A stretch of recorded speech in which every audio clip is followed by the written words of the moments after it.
तो जब laws of reflection हमारा कंप्लीट हो चुका है तब हम लोग चलते हैं रिफ्लेक्शन थ्रू प्लेन सरफेस में।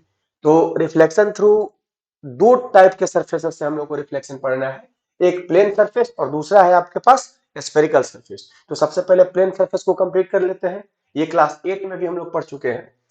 तो एक बात बताइएगा बाबू कि आप लोग पढ़े हैं ना कि angle i is equal to angle r, क्या पढ़े हैं हम लोग? Angle i is equal to angle r means angle of incidence is equal to angle of reflection. तो एक बात बताइए, हम लोग एक यहां से सरफेस लेते हैं, सपोज कि हम लोग एक यहां से एक सरफेस लिए, ठीक है, और इस पे एक रे ऑफ लाइट को 90 डिग्री से इंसिडेंट करा दिए, 90 डिग्री से इंसिडेंट करा दिए, तो इसमें एंगल ऑफ रिफ्लेक्शन क्या हो?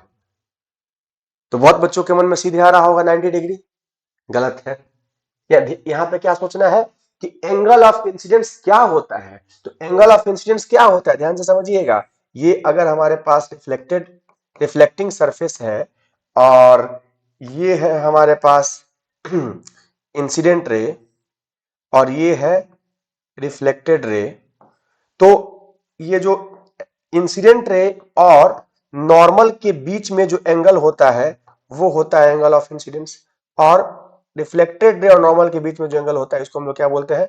एंगल ऑफ रिफ्लेक्शन, है कि नहीं? तो अब एक बात बताइएगा, इंसिडेंट रे एंड नॉर्मल के बीच में है एंगल ऑफ इंसिडेंस, तो यहां पर इंसिडेंट रे भी क्या है, यहां पर आपका इंसिडेंट रे भी यही है, और नॉर्मल भी, नॉर्मल का मतलब क्या होता है 90 डिग्री, यही है। तो एंगल ऑफ इंसिडेंस कितना हो गया? 0 हो गया, क्योंकि आई भी यही हो गया, इंसिडेंट रे भी यही हो गया, और नॉर्मल भी सेम है, मतलब नॉर्मल के थ्रू ही वो इंसिडेंट कर रहा है। तो angle i is equal to क्या हो गया? 0 degree. Therefore angle r will be also equal to 0 since i is equal to are.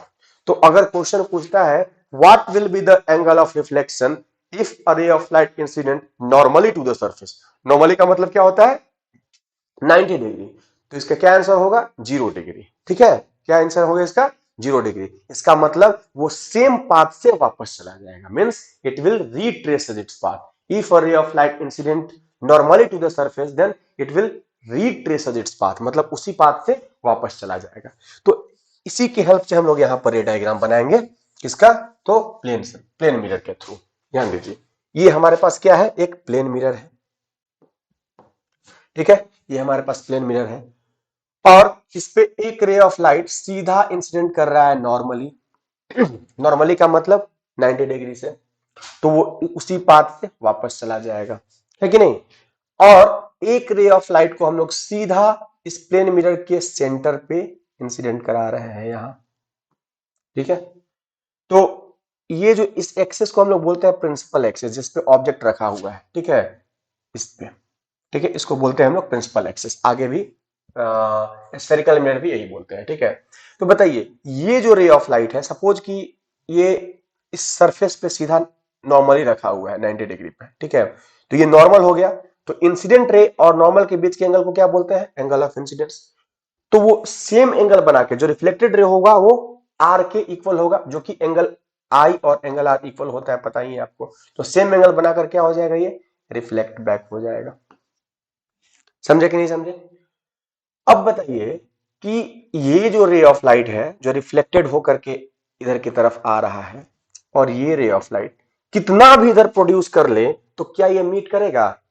नहीं मीट करेगा। तो ये ना तो एक्चुअली मीट करेगा और ना ही वर्चुअली मीट करेगा। तो कहने का मतलब क्या है कि ये इमेज यहां पर एक्चुअल में इमेज नहीं बनेगा। अगर इस तरफ हम लोग इसको एक्चुअल रेज ऑफ लाइट को चाहे मीट कराना तो मीट नहीं करेगा, लेकिन वर्चुअली ये मीट करेगा। कब? जब इसको पीछे की तरफ प्रोड्यूस करेंगे। देखिए, एक ये रिफ्लेक्टेड रे है, तो इसको जब पीछे की तरफ हम लोग प्रोड्यूस किए, और एक ये रिफ्लेक्टेड रे है, और जब इसको पीछे की तरफ प्रोड्यूस किए, तो ऐसा लग रहा है कि ये इस पॉइंट पे आकर के मीट कर रहा है।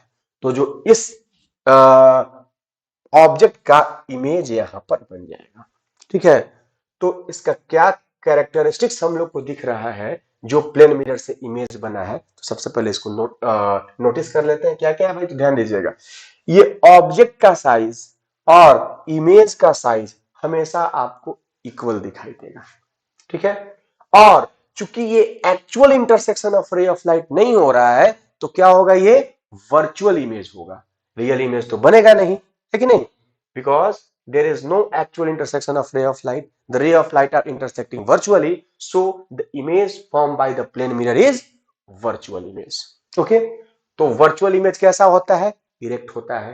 तो सबसे पहला क्या है, the image formed by plane mirror is virtual and erect, ठीक है, and the size of the image is the same as the size of the object, ठीक है।